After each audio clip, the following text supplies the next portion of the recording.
Welcome, everybody, to the Future Belongs to Creators podcast. This is a show about being a creator, about the creator economy. And I am one of your co hosts, Charlie. I'm joined by my lovely friends, Haley and Miguel. How are you doing today, folks? Hey, you're doing good.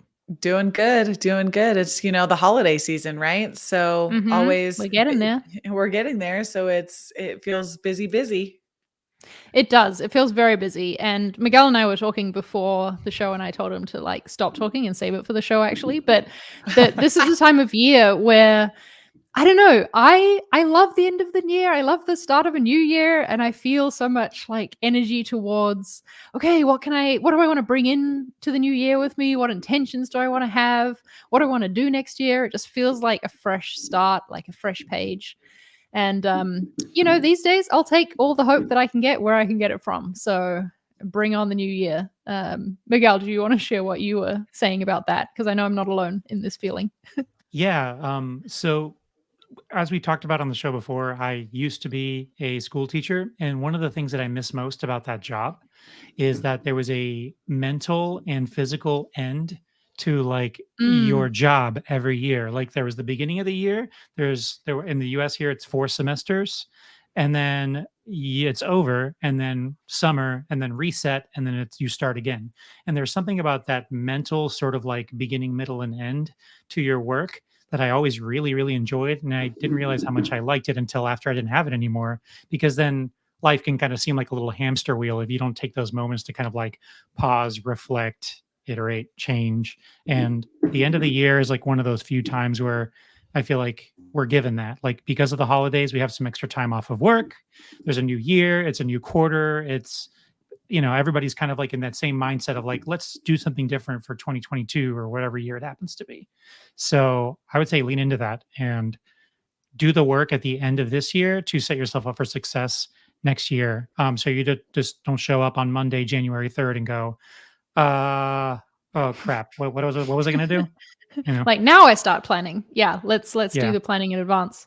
And this is kind of what we're talking about today. Today is going to be our reflection of what we learned as creators in 2021, what we want to bring into the new year, maybe some things we learned this year the hard way as well. And for anyone listening live, please share your own insights in the chat. We'd love to hear what you've learned this year as creators, whether it was a positive experience or like a necessary learning that you had. Share it, tell us about it, and we can bring it up on stream. But let's start by talking about the good stuff, huh? I want to know from Yeah. each of you, what are some of your favorite things that you've learned as creators this year? Miguel, you I'll go go first. I'll go ahead and start. I know. Okay. All right. So, one of the things that went really well is that this year I decided to take on more projects with my woodworking. My biggest project this year was I built out a friend's barber shop. And it's been a really cool experience to not only get to do that, but also be creative in that way and kind of see the feedback from my hard work in Mm. several different ways. Because since he's a physical location, I can go on the Google reviews and see all the people that are like, I love the way this shop looks. Like all of the Yay! woodworking and stuff is like so amazing. It's so unique. There's nothing else like it in the area. And just like, that's just like, I mean, it's like such a good feeling and such nice feedback to get. Um, and that's because I like decided to kind of push myself and you know, chew up a lot of weekends and time that I normally would have for myself and dive into a project. And I'm really glad that I did it. And I learned a lot about building stuff. I learned a lot about doing things on the side, a lot about balancing my main job and another job, and also how to balance my personal life and the expectations that come with having a partner. And so, yeah, it's been really cool for that. And I'm looking forward to like kind of stepping up uh, that part of my life in the next year. So yeah. How That's about how awesome. about you? How about you, Haley? Anything? Um, anything? Anything at all? Yeah. Yeah. Um, this is going to sound maybe a little too clinical, I guess, but it's super true for me. I think that one of the biggest lessons that I learned this year is that being prepared allows my brain way more room for creativity. And I found that for me, as I was producing all of our creator session episodes, there's so much logistics that go into it that by the time we got to the place where we got to be creative, that I was like spent. I was like done, and I was kind of spent a little bit. And then I would lean on Henry, my teammate, for who does a lot of the filming. I would lean on Henry to fulfill like the creative portion. And that's very different from like my natural normally I feel like I lean more creative in my personal life, right? And then I'm like, oh, logistic later. But I can't necessarily do that with work. And so just being more prepared this year has really helped me lean into being more creative and getting out what is in my head actually out on film. And then the other thing that I learned this year, which I don't know if I'd say I learned, but it's more that like I am inspired when I'm consistently creative. So I started retaking up. So we've acquired all this awesome, great equipment to produce creator sessions. Like early pandemic, we were having them filmed remotely or a creator in another filmmaker in that creator city would film the episodes. Whereas now we're traveling virtually to all of them and we're creating them. And we've got all this great equipment. And I'm like, hey, I should relearn how to do photography. And I knew it because I took photography and when I took some community college courses when I was in high school. And I was actually pretty good at it. I have I did film, processed all the film, did all the things, but just like life didn't take me down that path. And so this year I got really re-inspired because I started working on this.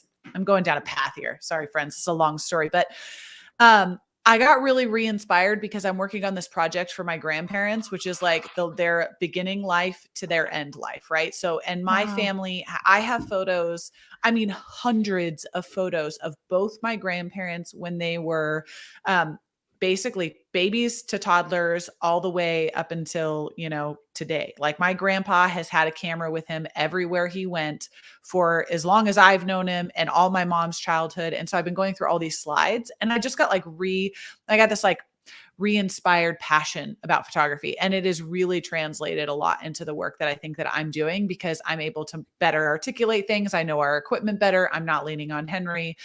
And so it's basically just that creativity fuels creativity. And I think that that's if I'm bringing it back full circle, that's the lesson that I learned is that creativity fuels creativity. And I've been really inspired by that and by my family's past this year. So I love that you're talking about side creative pursuit that is actually also feeding into your work, because I feel like that's similar to mine this year. I feel like I am merging more than ever my side hustle with my full-time job, which has been really fun to do. Challenging at times to find where that balance is, but I think how I've grown most honestly this year as a creator, as a designer, as a creative director as well, has been through my interview series, Inside Marketing Design, where I've been getting on calls with basically the people in my equivalent role at other tech companies and learning how they're doing it. Maybe this is a thing that I could have done without recording it and producing it as an interview show. Maybe these people would have gotten on a call with me and just given me all their knowledge, but I think it was more likely that they would say yes to it because I was promoting them as well, right? And raising them up, giving them a platform on my audience. And in return, I'm getting all this education, which I'm also recording and then sharing with my audience. But from a purely selfish level, I've learned so much from my guests that I've had on my podcast that I've been then applying into my work. And I just think that that's really cool that being a creator has allowed me access to those people, all the work that I've put into building up my own reputation as a creator, as a designer is paying off because now I can just be I want to talk to someone who works at this famous company. And somehow I managed to get connected to them. So that's something that I'm really proud of. And I learned a lot from the experience of. That's awesome. Should we share some of the things that our listeners have shared in the chat about what they've learned? Ooh, yeah, definitely. Let's dive in. So Alejandro says that I learned I needed to shut down my 10-year art business so I could relaunch with a fresh start. So I guess I learned I need to let go of the things that weren't enriching my life. Wow. Like, props to you, Alejandro. I have shut down a 10-year business in the past, my t-shirt company that I used to run. And I know from experience that is not an easy thing to do, to like, let something go that you've been focusing on for a while. But yeah, you're right. If it's not enriching your life and you want to start fresh, do it. That's awesome. I can't imagine how that must feel, I love that. I also learned, speaking of that, I think I also learned that sometimes walking away from good things is actually a good thing. And we've talked about that a little bit, but I took like a major step back from my side hustle, Happy Houseplant, this last year.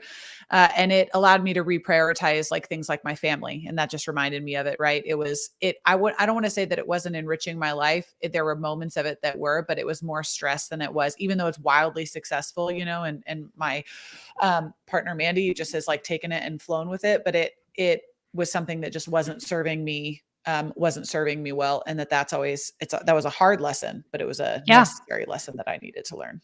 Well, this is another thing that I wanted to ask you both. So maybe you've just answered it, Haley, in that like we've talked about the positive things we learned, but sometimes we learn things from things maybe not going so well. And I remember at the time talking to you about that. And it wasn't an easy decision for you, right? To walk away from that. And I know at the beginning you were like, oh, have I made the right choice? Like, now it's doing so well. Should I still be involved?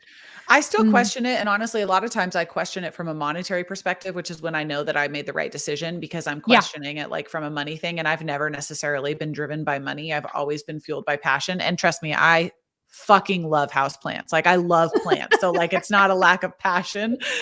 But it was more that it was just causing more stress, and it wasn't allowing me, it was mostly it was a family decision. Ultimately, it is really what it was, is that it wasn't serving my family, in the way that it needed to. And my husband and my kids were suffering because of my lack of availability. And so that was not easy, but I still look back at that and I was like, that was a really hard, really important lesson that I needed to learn. I think the other thing that made it so hard, and I wrote actually a Basecamp post about this publicly at work, because side hustles are so both encouraged and lifted up at ConvertKit, right? That I felt ashamed of letting go of this side hustle that was really successful. And it felt like it was a conflict for me mentally, to like walk away from it, because I felt like then I wouldn't have this like chip on my shoulder that I was one of the ConvertKittians that had a really successful side hustle. And so that was a hard thing for me to walk away, because I felt like I would have been more respected if I stayed. But ultimately I realized that for my mental health and my family's mental health, that I needed to walk away, and that it ended up being the right decision. And also, that was my perception. That wasn't the reality of what was happening. Exactly. Right? Like, that's not actually the ConvertKit culture. That's just to be clear here, that it was more that I was anxious about that, because I wanted to be seen and viewed a certain way, and not because that was the reality of what was going on. And that's a great example of how we put massive amounts of pressure on ourselves, as people, as creators, as entrepreneurs. And And that actually touches on what Chris said in the chat here, which is that he said that he learned that he can't do everything, and that he needs to focus on doing less and putting 100% into what he does, which is exactly it. I mean, it's a matter of, there's finite resources, mentally or otherwise. And it's like our friend Ron Swanson says, what does he say? He says, don't half-ass two things, whole-ass one thing. Yeah. Yeah, exactly. Yeah. So, I feel like every single freaking year I have to learn not to overcommit myself, because I do it so often. I just find it so easy to get excited about something and say yes to something. I think 2021 is the year I've done the best job of not overcommitting. But I still did it many a time. Do you find yourself overcommitting mostly at work at ConvertKit, or do you find yourself committing in your side hustle more? I mean, I know it's a balance between the two. Yeah. But I'm thinking of it in the side hustle side of things. Okay. In that I end up getting excited about an external opportunity that I'm like, oh, I should take this on. Like, this company wants to work with me, or this person wants to get on a call with me, or whatever, instead of putting my time into the thing that I know I really want to do. Like Alejandro was talking about with the art business. Yeah. While we're on the hard lessons though, since we touched on Haley's, Miguel, is there anything that you had to learn the hard way this year? Yeah. Part of it was the overcommitting that we talked about. While I do feel really fortunate and happy that I decided to build out that barbershop, um, I did learn that it was a challenge for me to, uh, successfully navigate being committed to that, and the fact that that person had a hard deadline and when they wanted to open the shop, and that there's financial constraints that they're counting on Mm. me to deliver on, and also the time commitment that that took from my life and the things that my life requires of me. And I'm not saying that, like, I had, a hard time with my partner or anything like that. She understood and we talked about it. And it wasn't just like oh, by the way, I decided to build out a barbershop. Hope you're cool with that. Like, she was very much a part of that. And I told her that it might take a long time and, it's going to chew up my weekends and my free time and whatever. But at the end of the day, uh, I what I feel like I should have done better is communicate have better communication with my client, with the person I was building Mhm. it for, about like what my time commitment, what sort of time I can put into it and where the time is cut off. Because um, we could have been clearer about deadlines. We could have been clearer about a few things. And there was a few things that got down to the wire and it was a little uncomfortable and I would have preferred it not to. So the next time I want to be a lot more purposeful about like, okay, when do you need this by? This is how much I can give you every week. This is how much I think. And also that's another thing too, scoping out how much I think it's going to take me, because I didn't have a frame of reference. So I was just like, Yeah, true. yeah, it's a month from now. I should definitely be able to build this in a month. And then, I did, but it got down to the wire. And yeah, so just setting clear expectations with your client and what you're able to deliver, when you're able to deliver it. And also, what really kind of bailed me out in the end is the fact that my partner and the people who count on me for things were fully in the know about what I was going to do, what I was going to Mm. commit. And so that way it didn't end up being like I had to sort of like play it down on two ends. Like, I had to have the conversation with my client and then turn around and with my partner be like, "Hey, I know we haven't talked about this much, but also you're not going to see me this weekend. Sorry." So Yeah, you weren't having to like manage expectations on both sides because you'd already done good work on the like family partner Yeah. side. yeah, So it was communicate sort of clearly with all stakeholders is what I boil it down to. Yeah. Yeah. I have another one. I thought of another good one. Go for it. I learned that I need a hobby, and I really need a hobby for my mental health.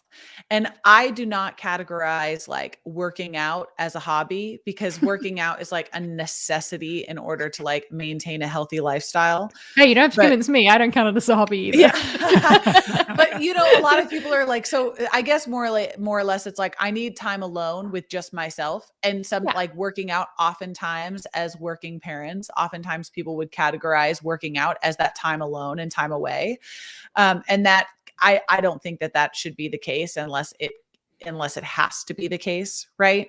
But I needed a hobby, and this year I retook up. I grew up horseback riding. I grew up riding. I owned a horse when I was in college, and this year I got my kids back into it. But I also took lessons again, and that was like really wonderful for. Just really great for me. I really needed like my own time to go out and do something and kind of relearn something and do something that was where nobody had an expectation of me, except for myself and the horse. And the And it horse, was just, yeah. yeah, myself and the horse. And that was really fun. That was really fun for me. So I needed that. And that was another thing that I learned, is that sometimes your life can't be so consumed by, because even as I was talking about photography, like that being a hobby that I was enjoying, it also was still very, very connected to work, right? Yeah. Where horseback riding is truly like totally disconnected, totally disconnected. Unless you want to set that horse up with a newsletter, That's true. That's true. I did bring the camera with me. I got some really, really great equine photography this year though. And I took the camera with me all the time because I was practicing on like moving subjects and, things like that, which was so fun. So fun. But You're anyways, mixing hobbies. Yeah. Did mixing hobbies. you find that you met the horse's expectations at the end? Oftentimes, no. Did to you be honest. communicate with the horse stakeholder? No, pistol was there were a lot of times where I gave horses mixed cues. If there's any parents listening to this, man, and your kids have a hard time understanding like cues, like personal cues, I'm telling you, get them into horseback riding, because it has like worked wonders for my 7-year-old. But anyways, yeah, no, sometimes I'd always do the wrong thing. And the horse was like, what the fuck, Haley? Second time of the podcast. The second Rated F-bomb, R. both go to The Haley second today. F-bomb, but then you get it. It's this immediate feedback, which I really like as a former athlete. I really like immediate feedback. So you're like, oh no, that was wrong. Okay, sorry, won't do that again. Can Well, we my talk real thing- quick about? Oh, sorry. Go ahead. I just want to share my thing that I learned the hard way. Unless you had something else you wanted to talk about equine photography or Nope, horse I'm all newsletters. done with Well, horses. All done with okay. horses.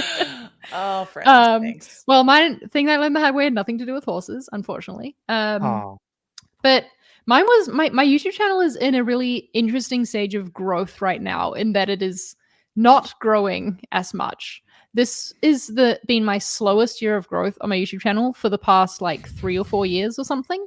And so I think I'm in a place where like the content that I was making didn't match up with what my audience wanted to see all the time, like maybe it did for a small segment, but not in general. But I've been really looking at that and like trying to see and analyze more this year what videos are actually getting views, what are people actually interested in seeing, and just like paying more attention to that than I have in the past. Because I don't want to be spending my time making something if people aren't interested in watching it, right? I'm at that point where I'm like, the reason I make a video is not because I genuinely want to make a video. It's because I want to connect with the people on the other end. That's the important part to me. So I want to make sure that what I'm making is connecting, Yeah.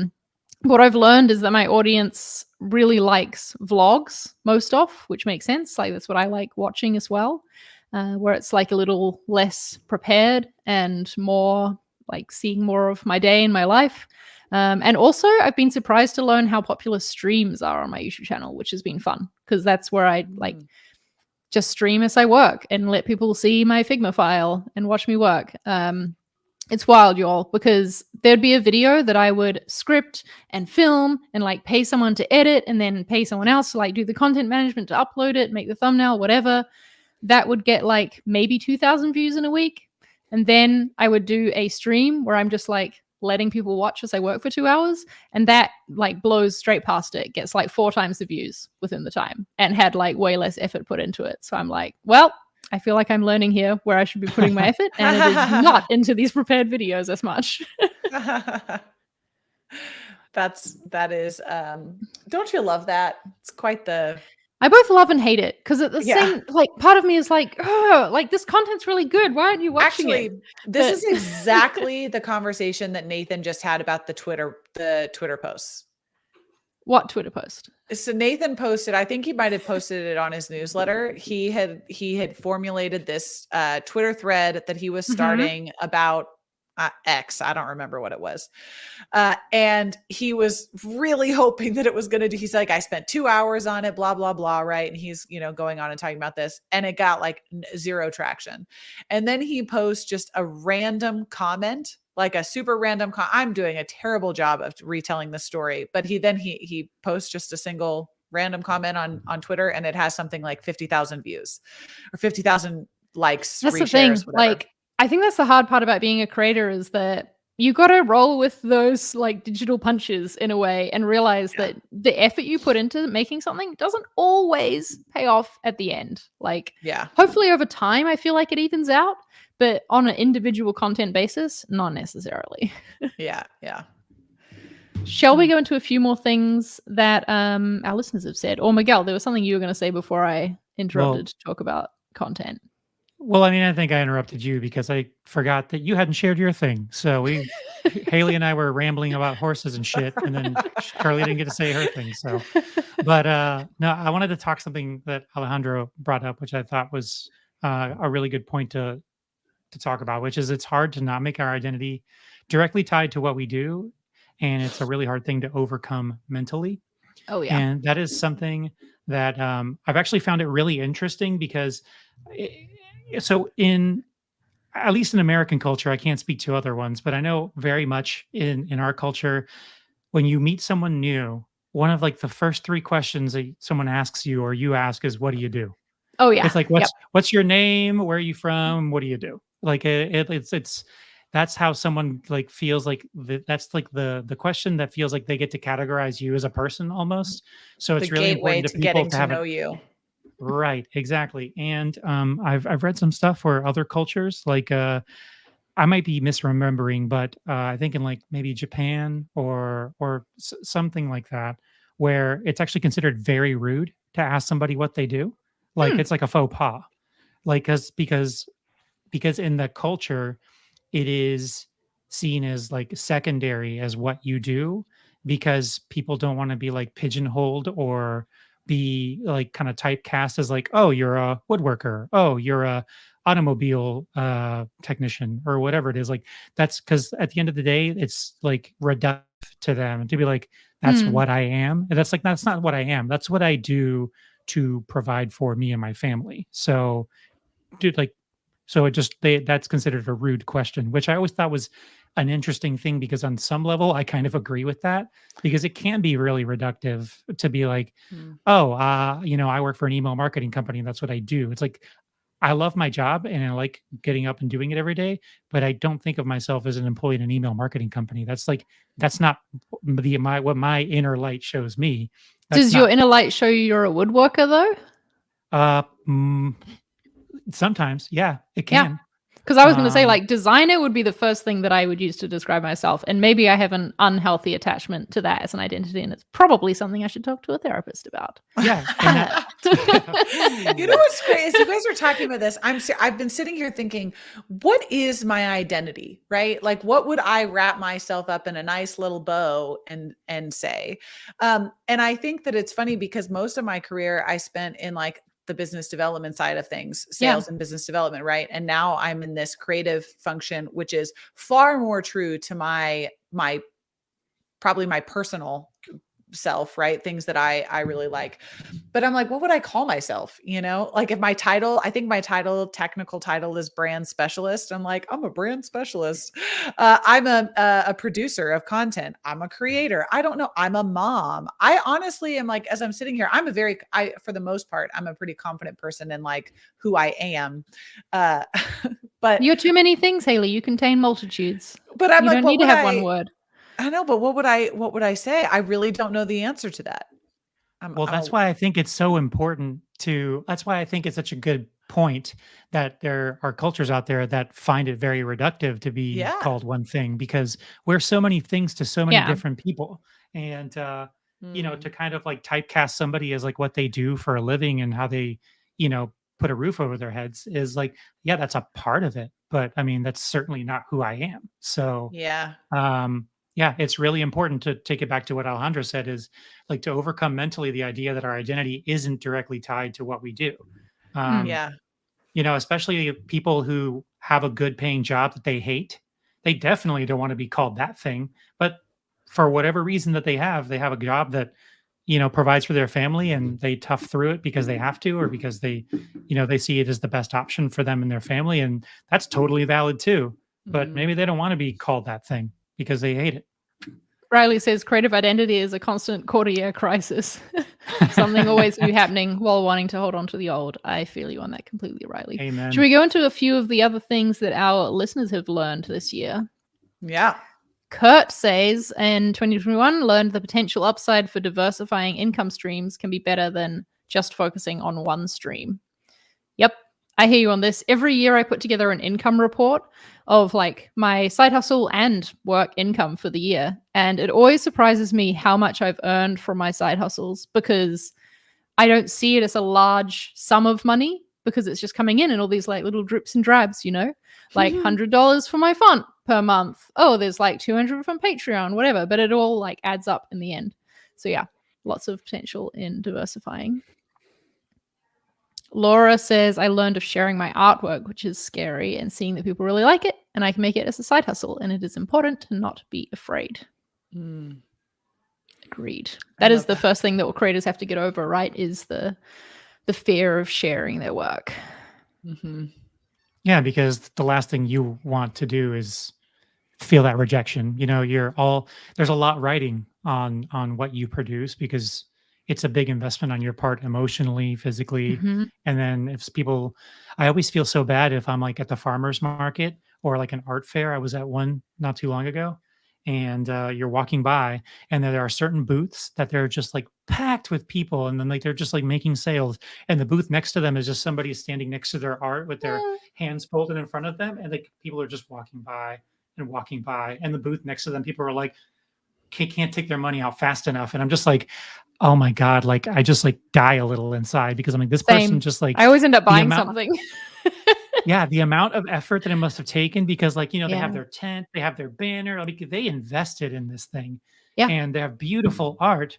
Uh, but I mean, maybe I'm not there to buy art that day or whatever it is, Yeah, but I'm just exactly. like, That's the thing. Could just be the wrong yeah, crowd.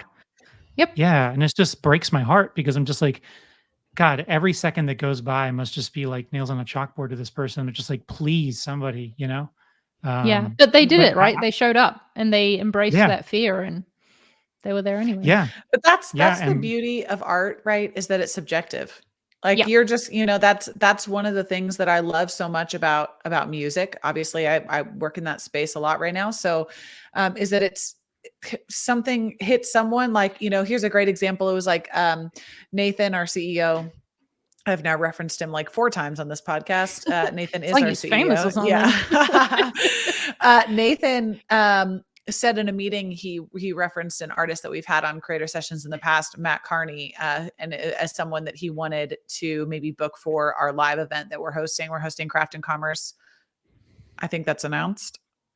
Yes, Uh-oh. the conference Okay. it itself is is, now. but not anyone playing It at is it. So now. be careful what you're announcing there. Oh yeah. So, anyways, but he referenced an artist that he wanted to have maybe potentially play live, and CT, our VP CT. He was like, well, I didn't know who that was before. He liked him after he listened to him, but it's just so subjective. It's like everybody has different taste. Everybody, Mhm. it's you can, Yeah, and none of that's. y'all have heard of the music that I listen to, so there we go. That's not true. I went through a phase in high school of really high pitched punk people. Oh Okay, fine. yes. Maybe Miguel's heard of some of it. Well, Um, Starting line and all that. yeah, I yeah. want us to wrap up the show by talking about the energy that we want to take into 2022. Like, I'm sure we're going to take in some of these lessons of things we learned through 2021, but how are you both feeling as creators approaching the new year? I got this email very recently. I shared it with the team. I got this email. I need to email him back. I got this email from a customer. His name is Pat, and he's someone that's been like really encouraging to me over the course of this creator sessions journey that I've been on. He's unprompted emailed me several times, and we've corresponded quite a bit. But he sent this really genuine and sweet email, and the subject line was "Keep sowing positive seeds. You're doing good work." And I won't go into reading the entire thing, but basically it was just an email encouraging me that my work matters and that it's encouraging other artists and creators.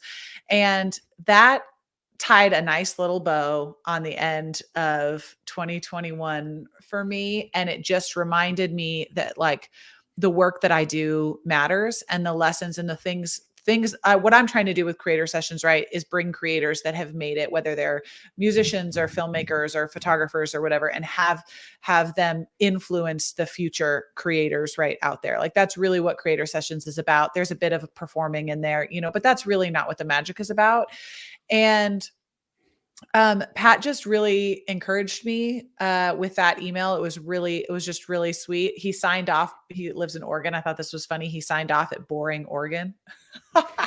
Is that a town in Oregon or something? No, I think he was saying like boring Oregon, like boring. Oh. It's boring here. It was fun. It was just funny. I just thought it was funny. But anyways, that really doesn't add to the story. But he's just a really nice guy, and like I said, he really encouraged me. So that kind of gave me this push to go into 2022 knowing still that my work matters, even though Creator Sessions isn't this new shiny thing anymore. And that I have to, because in the beginning, when we first launched Creator Sessions, right, it was everybody was so jazzed about it. We would get these big artists on there and everyone was so excited, and the whole entire team would tune in every week. And it was really fun. And we were just jazzed about it. It was the new shiny thing. And now we've kind of settled into this place where it's consistent content, which is what we want to be doing. Right. And it's great. But there are moments definitely where I'm like, is it as cool as it once was? Like, I don't know. Do I just think it's still cool? Because I'm still having these wonderful, wonderful experiences getting to meet these artists, but it's not the same when you're not there, And he reminded me that my work really matters, and it matters for our community. And I really appreciated that. So I guess that's the hardest thing as a creator, is sticking with it, right? Yeah, After it's not new anymore. Yeah. And so I think that to answer the question specifically, the energy that I'm bringing into 2022 is just, how would I say, reinvigorated? I don't know. Oh, I like that word. Yeah. Because I feel really good about the direction of where we're going. And I feel really good about the content that I'm creating. And I know that it matters. Also, I have a breaking news for you, Haley. Boring is a city in Oregon. Oh my gosh, I thought he was being so funny. I thought he lived in Baker City, so I don't know. Whatever, I screwed that up. Sorry, Pat. Hey, there's something else you learned. Okay. Yeah. Miguel, what about you? What energy are you taking into 2022? I think I want to. So I think if your word is reinvigorated, Haley, I think my word is going to be purposeful. I want to I'm always kind of really eager to produce results and get stuff done. And the downside of that is that I'm always heads down looking at one thing very myopically. And I really want to kind of just like stop doing that so much and stop trying to get those quick wins, because ultimately I think I could make more impactful choices if I were to like just stop for a second, zoom out, and sort of like map my road a little bit better. I'm not saying try to figure out everything that's going to happen, but like kind of create some North Star things to look at whenever I need to kind of like readjust my focus, and just to make sure that I haven't like gone down a rabbit hole or lost sight of the thing that I'm actually trying to do with like that small problem that's like very, very specific today. So yeah, that's the energy that I'm going with for 2020. What is it going to be? What year is it now? 2022? It's going to be 2022. Okay. Yeah. What is time? To me, I think I want to bring in fun as the energy for 2022.